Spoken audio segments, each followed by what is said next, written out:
Hi everyone, Jen Holt here at Inspired by Purpose to bring you your pose of the day.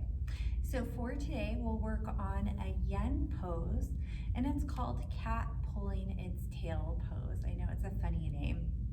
So this pose stretches out the thigh, the front of the thigh on the quad. It's a good shoulder stretch. We get a little bit of a back bend and we get a little bit of a twist. So lots going on here. And there are several different variations that I'll walk you through. So this is a yen pose. It's traditionally held for a little bit longer. Although to start out, you might just hold for a couple of breaths and see how it goes. We'll start by coming onto our abdomen in a little bit of Sphinx pose. And I'll also say you might like to have a yoga strap if you have one available. If you don't have a yoga strap, you could also use any kind of belt, rope, whatever you have at home. I also have a yoga block here, which could be for you. If you don't have a yoga block, it could be a book or something else. So we'll come on our forearms with the legs extended. This is the easiest way to start to get into this pose, and you might think about just allowing the hips to dip down a little bit more, allow the belly to rest. Then we'll take the right hand and we're gonna rotate it so that the right forearm is in line with the short edge of the mat. Fingers are pointed toward you.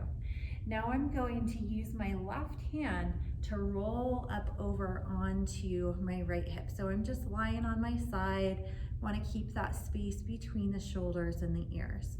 Now this top left leg is going to start to extend out in front. So we're getting a little stretch here on the back of the leg.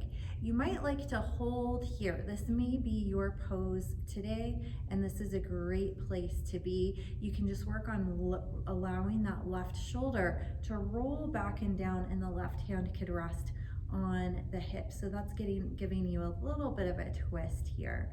If you're ready for a bigger stretch on that right thigh, you can start to bend the knee back so toes will be pointed behind you, and I'll show you what that looks like from the other side.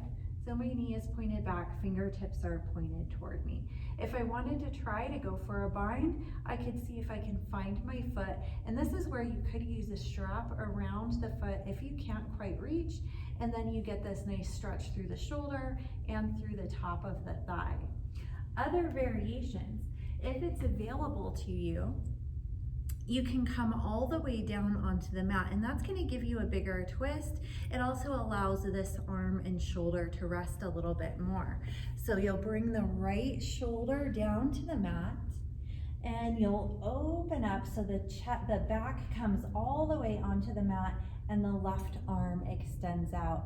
Now here again, I can bind left hand and right foot together by taking the hand and foot a little closer together, and I'll show you the back view there. And again, if you can't reach, you can use your strap by hooking it around the foot and holding on to the strap.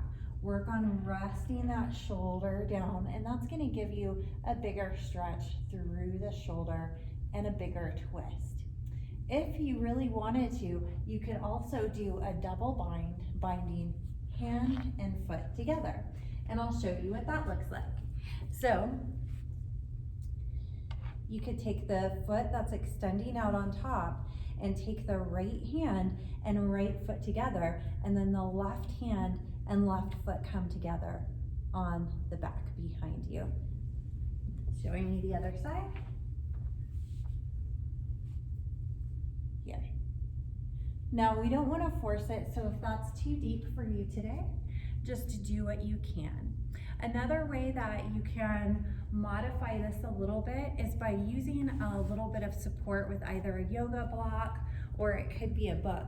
And the way you can use that is by extending, as you extend the top leg out, you can allow the foot or the knee to rest on that block. So it just gives your foot a little bit more, your leg a little bit more support. So if you're doing a longer hold, remember this is a yen pose, so it can traditionally be held for several minutes.